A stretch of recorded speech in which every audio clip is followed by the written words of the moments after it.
online show where I read people's stories and workshop them in a video. Right now we're working on Age of War, which we found out last week was the title of a novella I wrote when I was 14. And it's wonderfully bad, really enjoyable. I want to do something different this week, though. I'm not going to read and go through sentence by sentence and workshop it. I want to talk about a specific scene that comes right after the descriptive prologue, and it's really the first scene that we get. The first thing I want to talk about is premise, and communicating your premise to your audience. If I read this, and I was not the future version of past me, I would have no idea what was going on. For all the telliness of the narrative, it never actually gets to what is going on, what this world is like. I'm going to tell you guys, because you're special, what is supposed to be going on. An evil, corrupt businessman at one point decided that the powers of hell could help him somehow become rich and make his company be rich. So he performed this satanic ritual, opened up a portal to hell so that the demons would come up and help him with his business. That didn't work so, because what the demons did was just take over his business and were really good at it because they're demons. So the demons come up and they take over the corporate world of America, and they sort of take down the government. There's no government. Everything is private corporations, these very wealthy, luxury corporations who make lots of money and are run by these demons who look like people, and people have the decision to either work for the demons and have a nice rich life as a sort of demonic sellout, and they're called corporates, and then there are humans who choose not to participate. They're called the resistance, and they live in these sort of slums, and they can't get any food or money because the corporates control everything. Now, if I'm allowed to say this, I think it's kind of an awesome concept for a 14-year-old to come up with, especially in light of corporate personhood and everything that's happened, and there are places in the world kind of like that.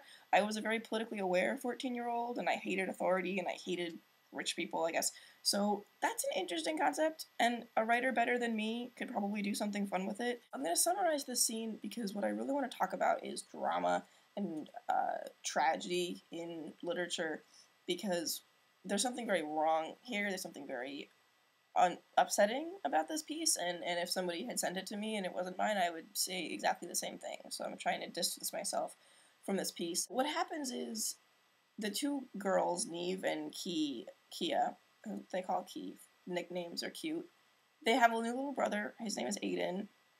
His name is Aiden, and they're at the apartment one night, and two half-breeds who are half human, half demon, so they come to the house, and they've captured the father, who works, he's a human resistance leader, and proceed to torture and kill him in front of the family, and then beat up the girls. Neve gets some sort of head injury that comes back as a plot point later, rape their mother, kidnap the baby boy, which comes up as a pretty major plot point later because they have this brother that's raised by demons. They lose the apartment in sort of this huge traumatic moment, and it's described with almost sadistic clarity here, and it's totally gratuitous, and it's totally unnecessary.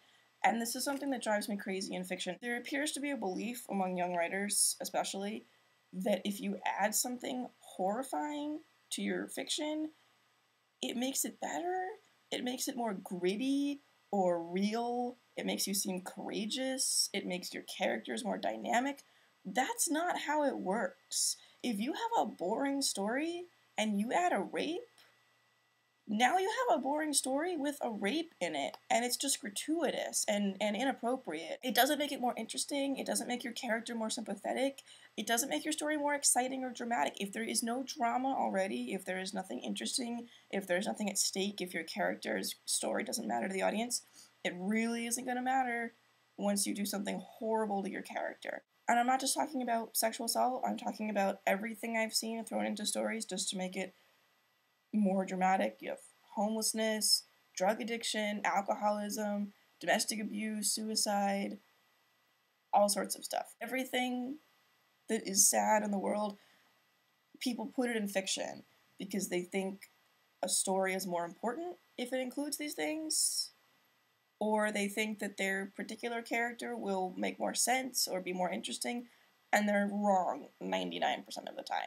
Part of the problem is that we get this from our media. This is something that we are taught by the things that we watch, There's a reason all Disney movies begin with the traumatic death of a parent. We have this concept in fiction that a character that has been through a trauma or a loss is somehow deeper and has more meaning to their quest. I'm not going to get into this from a feminist perspective. Plenty of people more qualified than me have talked about this trend in fiction towards this sort of violence and what it means for our society's perception about women, what it means for women in fiction. I don't want to talk about that. I'm here to give writing advice. As a fictional device, as an element of creative writing, it doesn't work because it cheapens everything. It's too easy. Of course it's sad and horrifying. Everyone is made sad and horrified by things like this. It's cheap, it's too easy, it's an easy way out. And it doesn't really work, because while the reader is thinking that's a horrible thing objectively, in terms of the story, it kind of doesn't mean a whole lot if you just throw it in there. And I've found myself in the awkward position in various writing classes of saying, you know, this part where your character is having this horrible thing happen to them, I don't really care. I'm just not invested. And that doesn't mean that I don't care about when that happens to people. It means that at this moment in this story, it doesn't matter. And I'm not saying that you can't write about rape. I'm not saying you can't write about sad things or horrifying things, things that make us ashamed to be human, things that make us scared to be human, things that make us human, but it doesn't in and of itself make a character interesting. It doesn't make a story. It doesn't carry. It's not a plot. And when you use it as a plot point, you cheapen your story and you cheapen this really awful thing that if we're going to talk about and deal with in fiction, we need to treat it with respect and with sensitivity. And if you want to write about that, be writing about that and be writing about something real and human. And you have to have some sort of concept of what you're doing and why. And if you don't have a good why, you shouldn't be writing it, because there are some things that just are not toys. They're not for you. They don't exist for your writing to be more gritty, more real. There are things that I think should really be treated with a lot of dignity and respect in fiction, and they are not to be treated as sort of flavor or spice. Oh, well, my story is boring, so I'll just add in a dead kid, or I'll just make someone alcoholic, or I'll just give someone this horrible trauma. That's not how it works. If you find yourself thinking, oh, my story is boring, I don't care about it, make your story better. Make your character more interesting. Don't add something gratuitous because you know an audience will respond to it. That's just some general writing advice that I have for everyone, especially 14-year-old me and a lot of young people's writing that I've seen includes so many elements of this sort of gratuitous tragedy.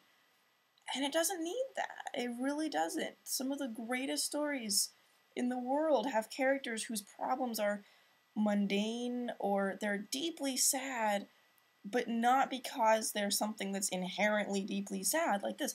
They're deeply sad because the writer draws out the sadness and makes you really understand the character, and makes you really care about this sadness. Whatever the sadness is, whether they forgot their lunch that day or their whole family has just died, those can both be really moving, powerful, important stories, or they can both be horrible and cliche and just really boring and something I don't care about. There's some stories that will really just wreck you and destroy you and make you feel totally human and totally in yourself or out of yourself or totally broken down or totally lifted up.